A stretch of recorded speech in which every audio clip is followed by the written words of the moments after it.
Mobile tower उपरे चढ़ी मद्यप व्यक्तिंकर उन्मत्त कांड एभली घटना देखा मिली रायगड़ा जिला कल्याण सिंहपुर सहर में। आज सकाळु कुंभारसाहीर त्रिलोचन काशी मद्यपान करी टावर उपरे चढ़ी जाइथिले। परे स्थानीय लोके ताकु तळकु ओह्लाइबा पई निवेदन करथिले, मात्र से मद्यप व्यक्ति जनक टावर तळकु ओह्लाई नथिले। आत्महत्या करी बोली पोलोटा धमक देथिले। दीर्घ 2 घंटा काल उक्त स्थान रे कोलाहलमय परिस्थिति सृष्टि होइथिला।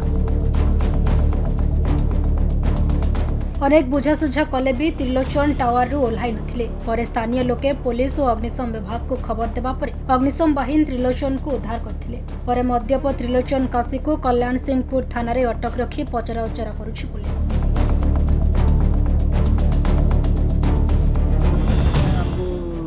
फोन माध्यम जनइबार गोटे युवक टावर उपर 300 फुट उपर चढ़ी आत्महत्या करेंगे आमको जनइले।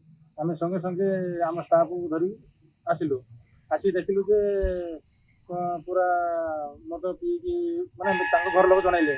आम पुणी पुलिस को खबर देलु। पुलिस आसला को आम स्टाफ को पठेकी उद्धार कराला।